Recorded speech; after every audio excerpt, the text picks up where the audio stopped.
warahmatullahi wabarakatuh. Halo semuanya, perkenalkan nama saya Siti Safina dari Program Studi Administrasi Publik Universitas Bina Bangsa.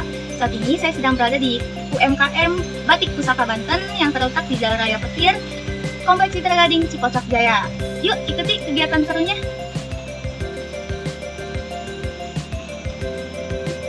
Batik Pusaka Banten berdiri sejak tahun 2014, didirikan oleh Bapak Yandi, seorang penggiat budaya yang ingin memperkenalkan sekaligus melestarikan kekayaan seni Banten.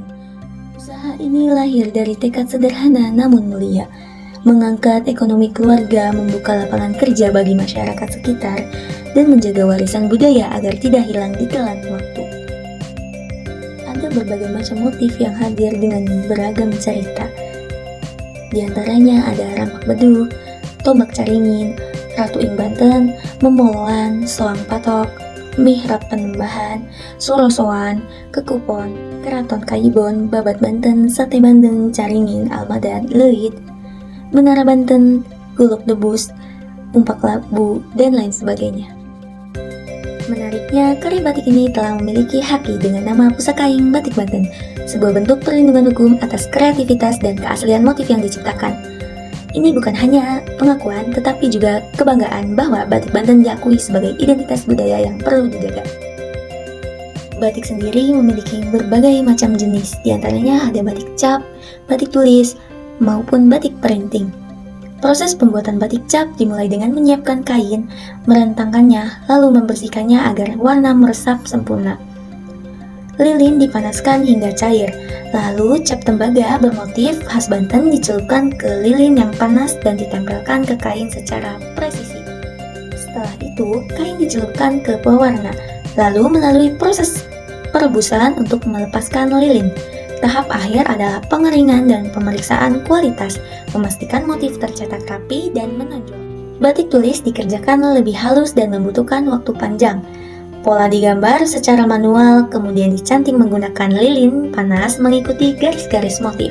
Warna diaplikasikan secara bertahap, diwarnai, lalu ditutup lilin kembali, lalu diwarnai lagi hingga mencapai komposisi yang diinginkan. Setelah selesai, kain direbus agar lilin menghilang. Tahap akhir adalah pengeringan dan pemeriksaan kualitas. Harga dan bahan produksi. Harga pokok batik cap berbahan katun sekitar Rp150.000, sedangkan sutra mencapai Rp350.000. Untuk batik tulis, proses panjang membuat biaya produksinya bisa mencapai Rp2 juta. Bahan bakunya meliputi lilin dengan harga Rp30.000–Rp60.000 per kilogram, warna yang bisa mencapai Rp1 juta per kilogramnya, serta kain berkisar Rp30.000 hingga Rp200.000 per meter. Untuk harga jualnya, batik cap premium dibanderol sekitar Rp200.000, sedangkan batik cap berbahan sutra bisa mencapai Rp1,5 hingga Rp2 juta. Batik tulis dijual mulai dari Rp500.000 hingga kisaran Rp5 juta. Batik Pusaka Banten bukan sekedar kain bermotif, ia adalah cerita tentang perjuangan, tentang cinta pada budaya, dan tentang warisan yang dijaga dengan sepenuh hati. Lewat setiap goresan, setiap motif, dan setiap warna, Bapak Yandi menghadirkan kembali identitas Banten agar tetap hidup di masa kini. Dengan adanya haki Pusakaing Batik Banten, karya ini tidak hanya dilestarikan tetapi juga dihormati. Di tangan para pengrajin, tradisi terus berlanjut. Dan di setiap helai kain, sejarah Banten tetap bernapas. Batik Pusaka Banten, warisan budaya, karya tak ternilai. Mari kita dukung, melestarikan, dan banggakan bersama. Setiap motif punya cerita dan setiap warna menyimpan makna yang begitu dalam tentang budaya kita.